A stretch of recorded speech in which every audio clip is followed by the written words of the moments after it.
Beginning with an overview of the new third-party enhancement to Viva, we're going to start from the registration tab, and you'll now notice that there are differentiations between registration types. So here you can see these are listed as the other registration types, which is anything outside of a out license or completely InView owned registration. And then here you have plain registration, which is registrations that are fully owned by InView. And this is also where the out license registrations are housed. So you can now filter based on what you are looking for. So if you are looking for specifically other registration types, and then maybe specifically I'm looking for Me Too in licensed products, you can see those here. Or if you want to see the other registration type, so maybe something that doesn't hold or require registration, you can filter by those. So those are the considered other registration types, and then has a more descriptive third column here called, and you can see the different options. So we have no registration required, a distribution, an import, or maybe there's one that's unclassified. So if I want to see specifically import permits, I can hit apply, and I would see the listed registrations. To create a new third-party registration record, you begin from the registration tab, which we are in, and then simply hit create and registration. You will then be given a pop-up box which looks the same as before. The only difference is you will click and select other registration type and then continue. You immediately will notice that there is a very good set of descriptions given for the specific types of registration and which one you should select. So please be careful when you are selecting which license type, and be sure to read these descriptions thoroughly. This specific training is going to be dedicated to the Me Too or in-license registration types that are specific to the United States. So you can see here that you would select Me Too or in-license when a third party owns the root registration at the competent authority. So we're going to begin here and complete the data. You'll notice that you get an additional pop-up of a checklist for the reg managers. So pay attention to that. And you will complete the data. A few things to note: we now have the product nature and the product type defaulting to the most common options. This should save you some time. It's also important to note that maybe at this time you don't have the registration number, and that's okay. That will be prompted again when we move to approval. Any comments that you would like to make, and then of course ultimately what these two market segments need to be. We've updated our market segments to include the current InView market segments instead of what we had at Bear. If you have any additional information, you can enter it at this point. Oftentimes this information isn't available until the approval, which we will be prompted again. And we'll now hit save. And you can see the registration moved into the planned state. Now you see an additional checklist that is changed based on this type and the location. So we are going to go through that checklist and complete those tasks before we move the registration to approved. So the first thing to do on our checklist is to add any local documents to the registration record. And so we'll start here. And I'm going to upload anything. This can include correspondence from the other company. This can include emails. This can include submission documents that you've made for this particular registration. All of it can just be drag and dropped right into that section. Next, go back up, and the next is to add a trade name. So we'll move to the trade name section. You can hit add and search for the trade name if it's already there. If not, you can simply hit create and then add that here.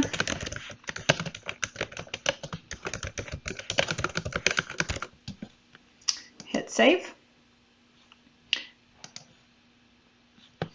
Next, we'll return back up to number 3. Number 3 is very important, and that is to add your product involvement information. So you cannot move forward into the approved state without this section filled out.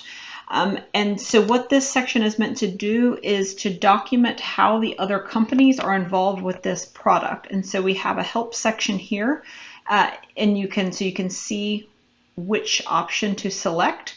So typically we'll have at least 2. So for the first time, we're going to use the registration owner. We are going to say the registration owner is BASF. And then it's important to add any comments or specific contact information. If you have a specific contact from this company, you can add this here. It's also helpful to use save and create. That way it saves it and then creates another record and you don't have to come in and out. So next we're going to say the marketing distributor, which is going to be InView. And you could add any comments. If there's someone specific that is the contact person in InView, you can add that here. And if there was a third, such as maybe you have a third who is actually the data owner, which is sometimes happens, or the AI supplier, you can add additional information in there.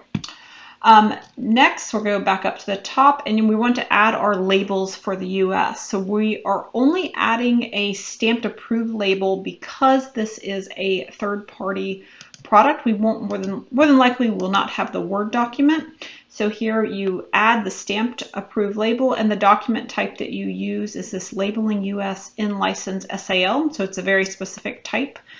And so we'll scroll there. You can either upload the label directly in this section, or if it's already been uploaded, you can just select it.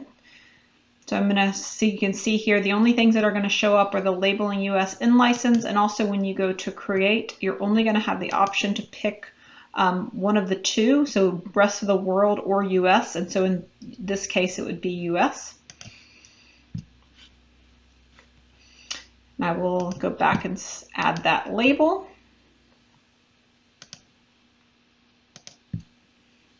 And we're now ready to move the registration to approved.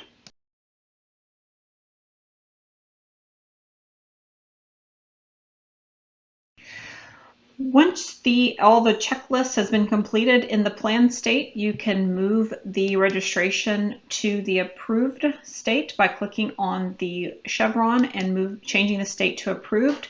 You'll then be prompted to fill out a contract assessment. So this section is going to be used for documenting the different responsibilities for the different parties that are involved in this product, so that when we come back later on, we know who is responsible for each portion of the registration.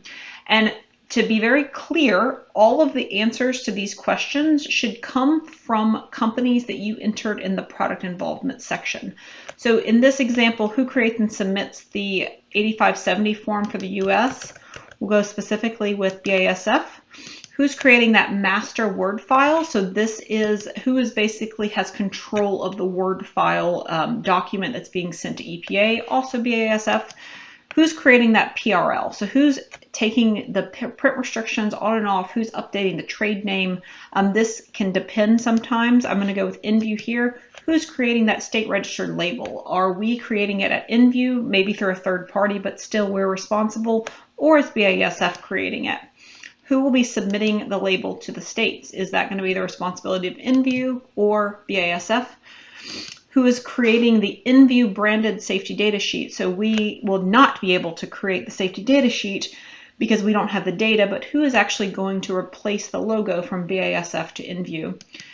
And then who is responsible for adverse effects reporting? Comments can be very crucial, and when you come back to the registration later, having those documented here. At this time, you should have a registration number that you could enter. And then also, if you know the contract approval date and the contract expiration date, those can be filled in at this point. When you hit start, the registration will move through the approval process. It will create a new tab called Contract Assessment, where this information that you just entered will be stored. You also no longer have to enter the 108 numbers. That's what this is showing. That's part of the documentation Viva team's responsibilities now, so you will not have to worry about that. So now you can see that it is in the approved state, and there is another checklist to complete. And in this checklist, we have adding the specification number. So being sure to make sure a specification number is associated with the registrations. We also want to add the PRL SRL to the stamped label, which will be a follow-up video. And then we want to make sure that the lifecycle state and the agreement date are kept kind of up to date as the registration moves through its life cycle. You can always, of course, add, if you have other registration actions that occur with this particular registration. We know oftentimes that's not the case, but if you end up having other like regulatory type actions or communications with the companies, those can be stored under registration actions. They're no longer called regulatory actions because we know that there can be some variation in the types of submissions or contacts that are made, and those would simply be done just as you would with a previous, the previous process with a regular registration.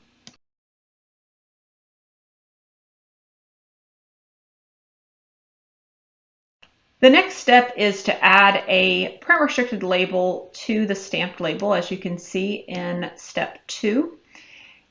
So we'll move down to the label section, which we uploaded as part of the plan state. And the type of print restricted label you add is going to be determined based on the contract assessment. So if we as InView are the ones that create the PRL, then you will upload exactly that, a PRL with our name on it, with our address, with the proper warranty, that sort of thing. However, if BASF, in this example, is creating the PRL, we may or may not have a copy of it. If you do, you can upload that. If we don't, you would then upload a placeholder document. But the process itself is the same. It's just a matter of the type of document you add. In this example, we are going to be following that InView creates the PRL. So we will open the label in a new tab. We will click on the Relationships tab to the far right, move to Print Restricted Label, hit Add, and most likely you will upload a new document unless it's been previously uploaded into Viva. You will select the document type US Print Restricted Label, and then you can drag and drop your label or your placeholder and hit Next. This document type will auto name, so add anything to the comments that is specific to this version or this document. The name and the EPA number will already be, and the text date will be part of the title. So add here anything that's unique. And then you will obviously select in license PRL, yes, and hit save. When you hit save, the system takes you back to the master label or the stamped label. So we'll want to go back to the relationships and then go into the PRL and open that in a new tab. You can see the document that you uploaded. If you need to make edits, you can check the document out directly within the system by utilizing the Edit in Word function. Or if the document looks ready, you can then begin the review process with the workflow, send for review. Depending on the situation, the label may need to go to regulatory review, which you can select here, but at a minimum should go to marketing review, which you can select here, add instructions, the due date, and hit start.